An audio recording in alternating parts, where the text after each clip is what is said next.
Hello everyone, কেমন আছেন সবাই? তো আজকে একটা ব্লগ নিয়ে আসলাম। তো রান্না বাড়ার ব্লগই আজকে দেখাবো।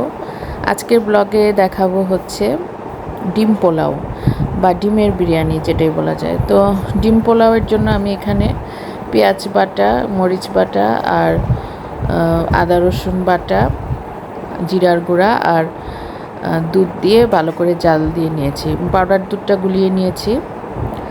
এখন আমি ডিমটা তেলে ভেজে রেখেছিলাম, ডিম আর আলু জাস্ট অল্প একটু লবণ দিয়ে তেলে ভেজে নিয়েছিলাম। এখন আমি ডিমটা ছেড়ে দিয়েছি। তো ডিমটা কষানো হবে। তো কষানো হওয়ার পর আমি এটাতে একটু ঝোল দিয়ে দিব। তো ঝোল দিয়ে আমি ডিমটা ভালো করে রান্না করে নেব। তো এখন আমি এখানে পোলাও রান্না করে নিচ্ছি। তো পোলাওয়ের মধ্যে আমরা যে নর্মাল মশলাগুলো দিই ওগুলোই দিব। আর ডিমের যে কোরমাটা করেছি সেটা আমি অর্ধেকটা ঝোল আমি চালের মধ্যে দিয়ে চালটা ভেজে নিচ্ছি। আর বাকিটা আমি রেখে দিয়েছি, ডিম আলু আর বাকি ঝোলটা আমি রেখে দিয়েছি। তো এখন আমি পরিমাণ মতো পানি দিয়ে দিচ্ছি পোলাওয়ের চালে। আর এখানে পোলাওটা একটু হয়ে আসার পর, মানে 50% হয়ে আসার পর আমি এই বাকি যে ডিম আর আলু আছে আর যে ঝোলটা ছিল সেটা আমি দিয়ে দিচ্ছি। দিয়ে আমি দমে বসিয়ে দিব। এখানে আমি কাঁচামরিচ দিয়েছি, কিশমিশ দিয়েছি, ঘি দিয়েছি, চিনি দিয়েছি। আর এখানে আমি আজকে করব হচ্ছে চিকেন তান্দুরি করব, গ্রিল চিকেন আর কি। গ্রিল চিকেনটা আমি বেশ কয়েকদিন যাবত আমি ওভেনেই করছি।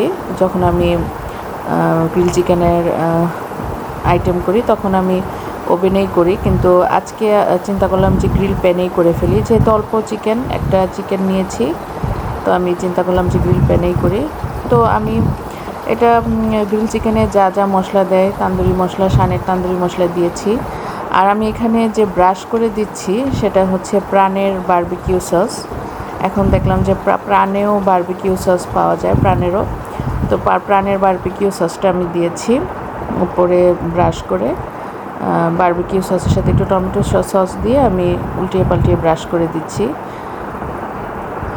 তো আমি এই গ্রিল চিকেনটা কিন্তু এত ঢাকা দিই নাই, কারণ ঢাকা দিলে কালারটা চলে যায়। আমি ডিম আঁচে ভালো করে চিকেনটা ভেজে নিচ্ছি।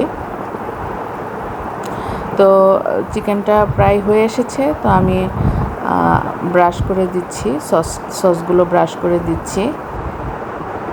তো আমার গ্রিন চিকেন হয়ে এসেছে। এখন আমি একটু পেঁয়াজ মাখানো যে মশলাটা ছিল সেই মাখানো মশলাটার সাথে একটু পেঁয়াজ কুচি দিয়ে ভালো করে ভেজে এখন আমি চিকেনটার উপরে দিয়ে দিচ্ছি। আর এই তো হচ্ছে ডিম পোলাও বা ডিম বিরিয়ানি যা বলা যায়। এখন আমি এটা বেড়ে নিব। তো আমি যেদিন রান্নাটা করেছি সেদিন একটু সকাল সকাল আমি রান্নাটা করে ফেলেছি, যেহেতু বাচ্চাদের স্কুল ছিল, পরীক্ষা ছিল, তাই একটু ঠান্ডা হয়ে গিয়েছিল। কিন্তু গরম গরম আসলে এই বিরিয়ানিটা অনেক মজা লাগে। আর এখানে আমি টক দই দিয়ে সালাদের শসার রায়তা করেছি। আর এখানে রূপচাঁদা মাছ ভাজা ছিল, কাঁকরোল ভাজা ছিল। তো শসার রায়তাটা আমি টক দইয়ের সাথে মিষ্টি আর চাট মশলা, বিট লবণ দিয়েছি, কাঁচামরিচ, পেঁয়াজ দিয়েছি। এই তো আজকে দুপুরের আয়োজন, ডিম পোলাও আর চিকেন তান্দুরি। তো আজকের ব্লগটা এই পর্যন্তই। সবাই ভালো থাকবে।